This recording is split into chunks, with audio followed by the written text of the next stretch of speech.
ரணம் அறம் தவறில் ஒரு வெளிநாட்டில் இருந்து ஒர்க் பண்ணிட்டு நல்ல லெவல்ல செட்டில் ஆயிருந்தாலும் அவரோட கனவை துரத்தி அவரோட ஆசை என்னவோ அதை நோக்கி வந்து தமிழ்நாட்டில் படம் எடுக்கிறாங்க.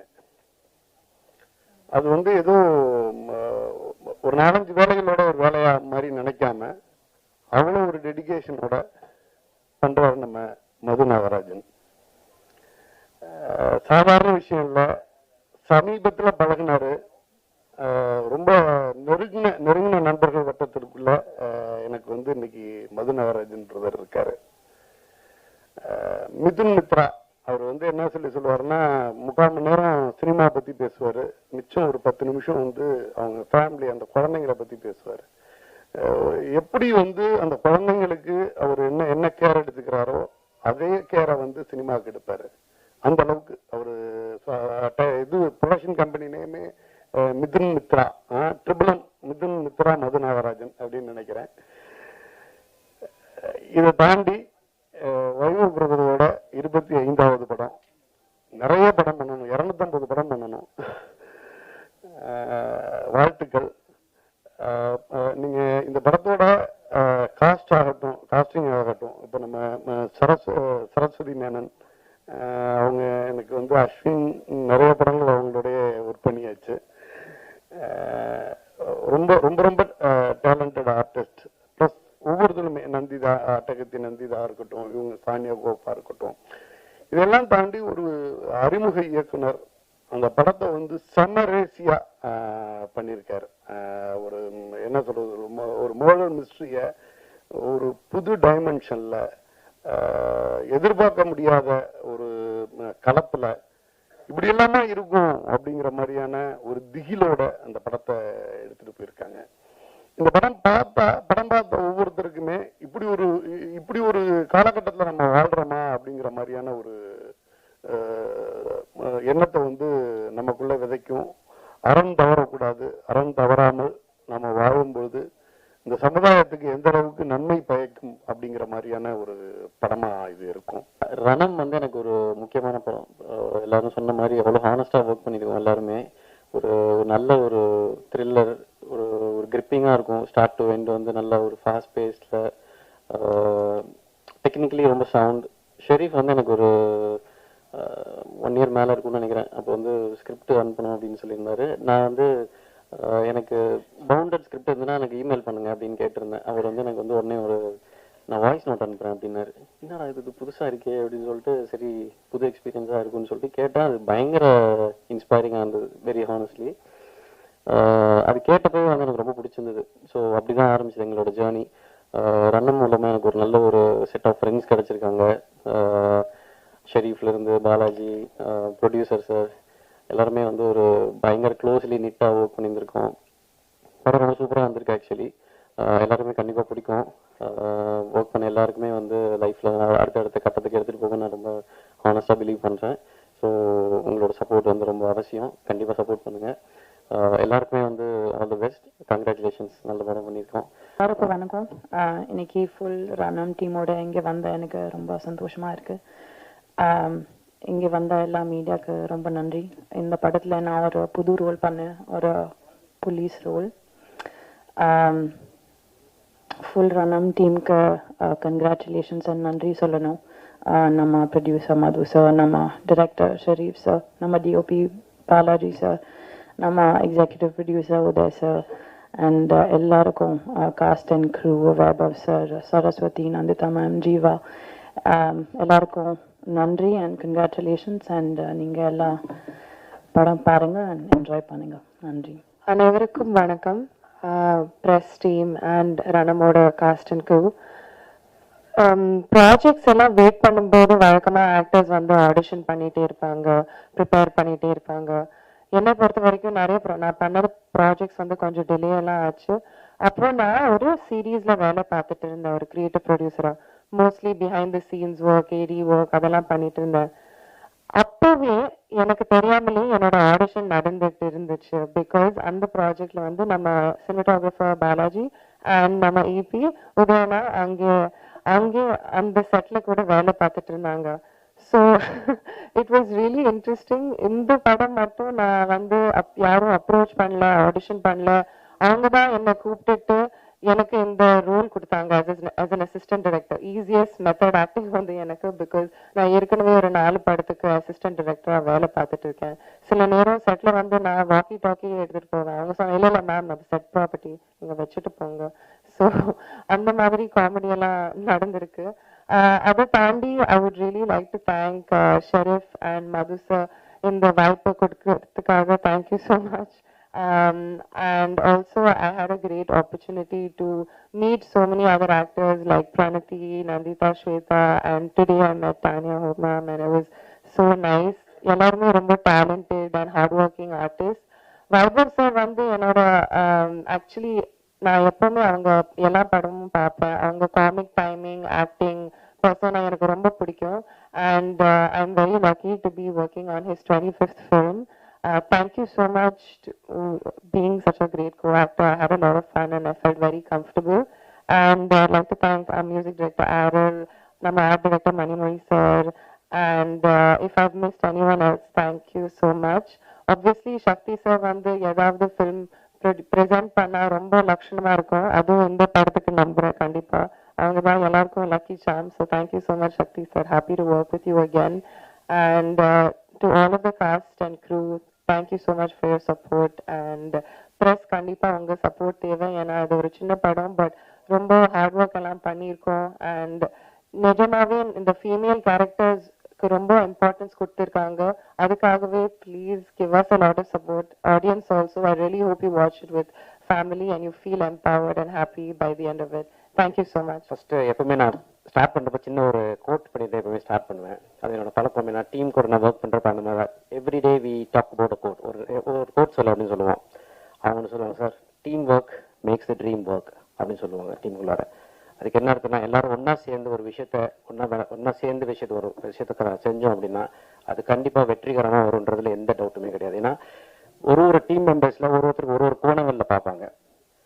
ஒரு விஷயம் நான் கரெக்டுன்னு நினைக்கிற விஷயம் இன்னொரு டீம் மெம்பர் எனக்கு சொல்லி கொடுத்துருவான். இல்லை சார் இது இப்படி பண்ணால் நல்லாயிருக்கும், அப்படி பண்ணலாமே அப்படின்வாங்க. So I strongly believe in team work. அதுதான் என்னோட டீம் இங்கே இருக்காங்க, பார்த்துக்கேன். நெக்ஸ்ட், ரணம் அறம் தவறல் எப்படி ஸ்டார்ட் ஆச்சுன்றது ஒரு சின்ன ஸ்டோரின்னு சொல்ல முடியாது, உங்கள்கிட்ட பகிர்ந்துக்கணும்னு ஆசைப்படுறேன். நான் அகைன் பாலாஜி சொன்ன மாதிரி தான். ஸோ எனக்கு Balaji 2 main pillar first join பண்ணாங்க. பாலாஜி, செல்வம் லைன் ப்ரொடியூசர். ஸோ இவங்க 2 பேர் தான் நான் மீட் பண்ணேன் ஃபஸ்ட்டு. அவங்க சொன்னது வந்து, சார் ஒரு நல்ல கதை இருக்குது, அதை நீங்கள் கேட்டு பாருங்கள், அது பண்ணலான்னு சொன்னீங்கன்னா டெஃபினெட்லி அது ஒரு ஒர்த் ப்ரொடக்ஷனாக இருக்கும் அப்படின்னு என்கிட்ட சொன்னாங்க. ரைட்டு, பட்டு நான் யூகேல இருக்கேன்ப்பா, நீங்களும் அங்கே இருக்கீங்க, அங்கே இருக்கவங்களே படம் எடுக்கிறது கஷ்டப்பட்டு இருக்கிறாங்க, நான் எப்படி எடுக்க முடியும் அப்படின்னு கேட்டேன். அவங்க சொன்னாங்க, சார் நான் கரெக்டான டீம் என்கிட்ட இருக்குது சார், அதை வச்சு உங்களுக்கு எந்த விதமான சங்கடங்களும் எந்த விதமான டவுட் இல்லாமல் நாங்கள் உங்களுக்கு படத்தை எடுத்து கொடுத்து முடிப்போம் அப்படின்னு சொன்னாங்க. சரி ஓகே, இதுக்கு என்ன யார் டைரக்டர் அப்படின்னு கேட்டேன். அவர் ஒரு 4-5 படம் பண்ணியிருக்காராப்பா அப்படின்னு கேட்டேன். அவர் சொன்ன ஒரு 10 நிமிஷம் அப்படியே சைலண்டாக இருந்தார். சரி யாரோ நம்ம சொல்லுவார், லோகேஷ் கனகராஜ் மாதிரி சொல்லுவார் நினச்சிட்டு, இல்லை சார் அவர் டெபியூ டைரக்டர் ஷெரீஃப்னு சொல்லி சொன்னார். அப்படியா, சரி ஓகே டீட்டெயில்ஸ் அனுப்பிச்சி வைங்க அப்படின்னு சொன்ன. அவரை பற்றி அவர் ஒரு ப்ரொஃபைல் அனுப்பிச்சி வச்சாங்க. ரைட்டு, சரி நரேஷன் எனக்கு வந்து தமிழ் அவ்வளோ பாண்ட் பேப்பர்லாம் படித்து அவ்வளோ பழக்கம் இல்லை, ஸ்கிரிப்டெல்லாம் ஃபுல்லாலாம் படிக்க முடியாது. அதனால் என்ன பண்ணுங்கன்னா எதிர் ஃபோன் பண்ண சொல்லுங்கள், அப்படி இல்லைன்னா ஆல்ரெடி நரேட் பண்ணதை வாய்ஸ் ஓவராக எனக்கு அனுப்பிச்சிடுங்க, நான் ஃபுல்லாக கேட்டுறேன்ட்டு அனுப்ப சொல்லியிருந்தேன். அனுப்பிச்சிருந்தாங்க. அங்கே நேரோல் சொன்ன மாதிரி தான் வாய்ஸ் ஓவராக அனுப்பிச்சிருந்தாரு. நான் கேட்டேன், ஃபஸ்ட் டைம் கேட்டேன், அப்புறம் என் ஒய்ஃப்ட்ட கொடுத்தேன், அவங்க கேட்டாங்க. ஸோ இன்னொரு டைம் நீங்கள் கேளுங்க அப்படின்னாங்க. அப்போ நான் திருப்பி நான் கேட்டு பார்த்தேன். அப்போ தோணுச்சு, சரி ஓகே இந்த படத்தில் ஃபீமேலுக்கான ஒரு நிறையா விஷயங்கள் இதில் இருக்குது, அவங்கள நம்ம அட்ரஸ் பண்ணணும் இந்த படத்தில் அப்படின்னு சொன்னோம். அப்போ பண்ணுங்க அப்படின்னு சொல்லி எங்கள் ஒய்ஃப் சொன்னாங்க. சரி சந்தோஷம். அடுத்த நாள் நான் பாலாஜிக்கு ஃபோன் பண்ணேன். சரிப்பா, அகெயின் இது புது ப்ரொடக்ஷனாக இருக்குது, எந்த ஹீரோ ஒத்துப்பாங்க அப்படின்னு கேட்டேன். ஒரு 1 வீக் டைம் எடுத்துக்கோங்க, யார் யாரெல்லாம் இந்த படம் பண்ணுவாங்கன்றது லிஸ்ட் எடுங்க, அதில் ஒருத்தட்ட போய் நீங்கள் பேசுங்க, அவங்க ஓகே சொன்னாங்க அப்படின்னா நம்ம பண்ணுவோம், தைரியமாக பண்ணுவோம் அப்படின்னு சொன்னேன். ஆனால் ஒரு ஆக்டர் அக்செப்ட் பண்ணால் மட்டும்தான் இந்த ப்ராஜெக்ட் அனௌன்ஸே பண்ண முடியும். அது வரைக்கும் நீங்கள் ப்ரீ ப்ரொடக்ஷன் ஒர்க் பண்ணுறேன் சார், இதை பண்ணுறேன் சார், அதை பண்ணுறேன் சார்ன்றதுக்கு நோ. ஏன்னா அது எப்படி போய் நிற்கும் நமக்கு தெரியாது. ஒரு ஆக்டர் அக்செப்ட் பண்ணதுக்கப்புறம் ஒர்க் பண்ணுற ப்ரீ ப்ரொடக்ஷன் என்றைக்குமே சக்ஸஸ்ஃபுல்லாக இருக்கும். ஒரு ஆக்டர் அக்செப்ட் பண்ணுறதுக்கு முன்னாடி நம்ம ஒர்க் பண்ணிட்டு இருந்தோம்னா அது எப்பயுமே ஒரு லென்த்தி ப்ராசஸாக போயிட்டே இருக்குமே தவிர அந்த கதை மாற்றம் எனக்கு இது பிடிக்கல, இதை அப்படி மாற்றலாமா இல்லை அப்படி மாற்றலாமான்னு சொல்லி அவங்களுடைய இன்புட்ஸ் வர்றப்ப என்ன ஆகுனா கதையோட கோணங்கள் தாண்டி கதையே மாறி போயிடுது. அதான் நீங்கள் நடக்கும். அதனால நான் சொன்ன ஒரே வார்த்தை, ஒரு ஆக்டர் அக்செப்ட் பண்ணணும். அக்செப்ட் பண்ணாங்கன்னா கான்ஃபிடென்ட் அந்த ப்ராஜெக்ட் பண்ணுவோம் அப்படின்னு சொல்லியிருந்தேன். அப்போ நம்ம லிஸ்ட்டில் இருந்து தான் நம்மளுடைய பிரதர் வைபவ் அவர்கள் அவரோட 25th மூவி நம்ம பண்றோன்றப்ப எனக்கு ரொம்ப சந்தோஷமா இருந்துச்சு. இங்கு அமர்ந்திருக்கும் எல்லா ஊடக நண்பர்களுக்கும் என்னுடைய முதல் வணக்கம். Thanks for coming.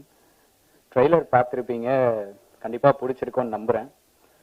ஸோ படத்தை பற்றி எல்லாருமே நிறைய விஷயங்கள் சொல்லிட்டாங்க. ஆக்சுவலி கடைசியாக பேச வந்தால் இதுதான் பிரச்சனை, எல்லாருமே எல்லாருக்கும் தேங்க்ஸ் சொல்லிடுவாங்க. ஸோ நம்ம என்ன பேசுறதுனே தெரியாது. ஸோ இந்த கதை ஆரம்பிக்கும் போது பாலா சொன்ன மாதிரி நானும் பாலாஜி தான் முதல்ல பேச ஆரம்பித்தோம். ஆக்சுவலி லாக்டவுனில் வந்து நாங்கள் 2020 ஆக்சுவலி ஷூட்டிங் வந்து நெக்ஸ்ட் வீக் ஸ்டார்ட் ஆக போதுனா லாக்டவுன் போட்டாங்க. அதுதான் எங்களுடைய முதல் ப்ராஜெக்ட்டு. ஆக்சுவலி இப்போ படம் வந்து ட்ராப் ஆச்சு, லாக்டவுனால ட்ராப் ஆச்சு. அதுக்கப்புறம் செம்ம அடி லைஃப்பில் என்ன பண்ணுறதுனே தெரியாமல் போயிட்டு இருந்தது. ஸோ அப்போ தான் ஒரு நியூஸ் ஒன்று படித்தோம். ஆக்சுவலி ரொம்ப ஷாக்கிங்காக இருந்தது. ஏன்னா இப்படிலாம் ஊரில் இப்படிலாம் நடக்குமா, இவ்வளோ எப்படா தோணுது ஜனங்களுக்கு இந்த மாதிரி அப்படிங்கிற மாதிரி. அதாவது நம்ம கேள்வியே பட்டிருக்க மாட்டோம், மேபி சில பேர் கேள்விப்பட்டிருக்கலாம். அப்படி ஒரு நியூஸ் வந்து கேள்விப்படும் பொழுது சரி இது நல்லா இருக்கு, இது நம்ம மக்களுக்கும் சொல்லணும், அதே நேரத்தில் இது சம்பந்தமாக கொஞ்சம் அவேர்னஸும் தேவைப்படுது.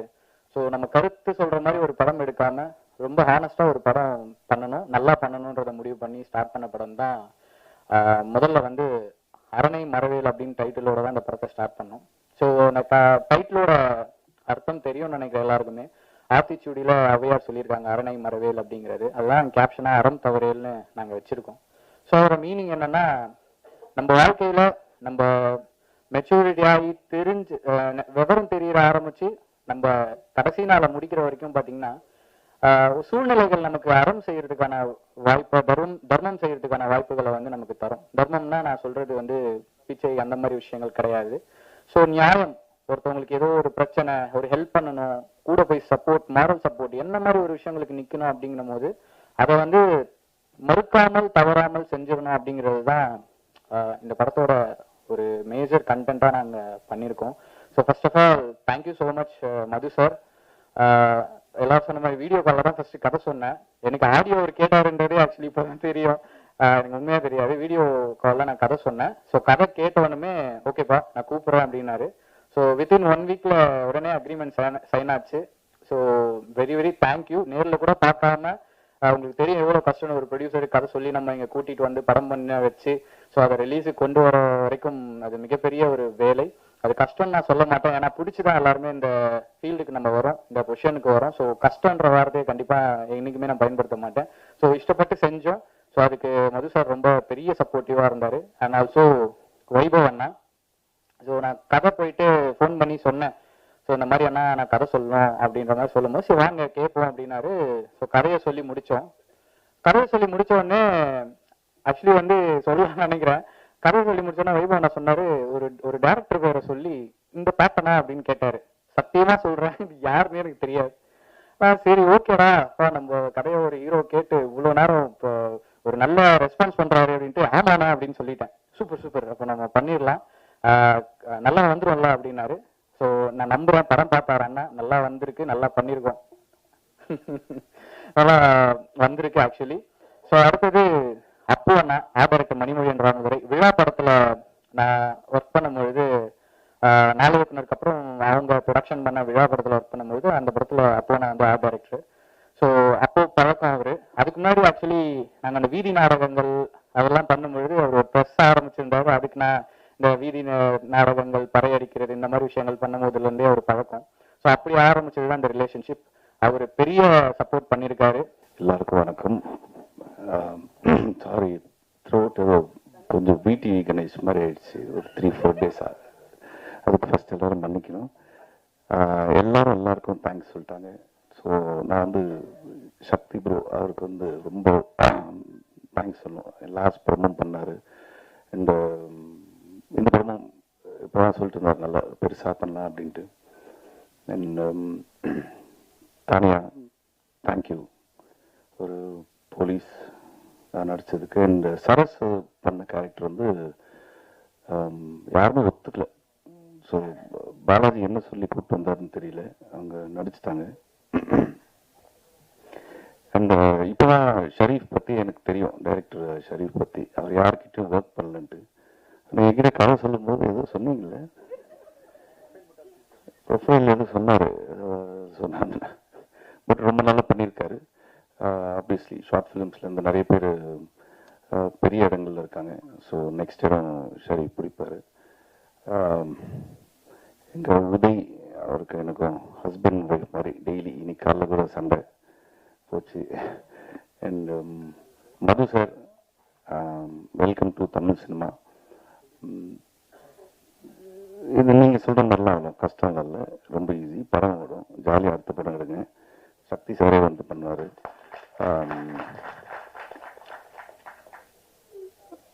அடுத்து வேற விட்டுட்டா மன்னிச்சிருங்க எல்லாரும்.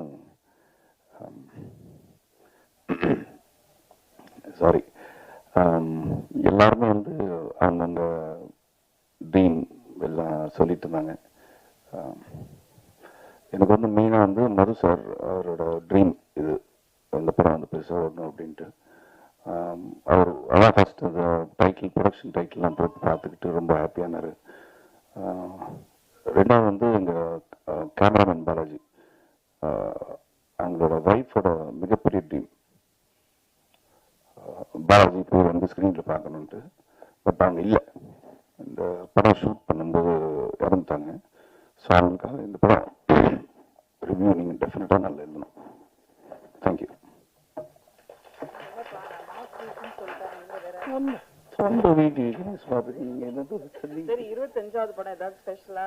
எனக்கே தெரியல, சரி தான் சொன்னார் 25 படம் பண்ணியிருக்கீங்கன்ட்டு.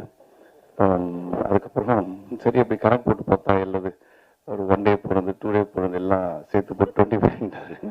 சரி ஓகே நல்லா இருக்கு. 25th ஃபிலிம், 36 ஃபிலிம்ஸ் பண்ணியிருக்காங்க. பரமா பண்ணி 25.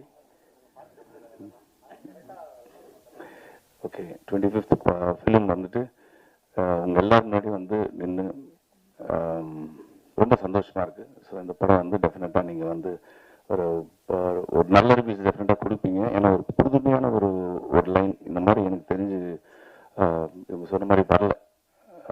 கேட்டோன்னா ஒரு புதுசாக இருந்துச்சு. கதையை வந்து ரொம்ப நல்லா இருந்துச்சு. ஷரீஃப் சொன்னப்பே தோணுச்சு எனக்கு, இப்போ நம்ம சீரியஸ் எதுக்கு, நம்ம யூஷுவல் காமெடியாக பண்ணலாமேன்ட்டு. இல்லை நீங்கள் பண்ணுங்க அப்படின்னு சொல்லிட்டு சொன்னார். 2-3 பெரிய டைரக்டர் பேர்லாம் சொன்னார், நான் அவங்ககிட்ட வந்து வரேன்ட்டு. பயங்கரமாக இருக்குன்னு பார்த்தா இப்போ தான் தெரியுது இவர் வந்து ஷார்ட் ஃபிலிம்ஸ்லேருந்து வராங்க. So thank you.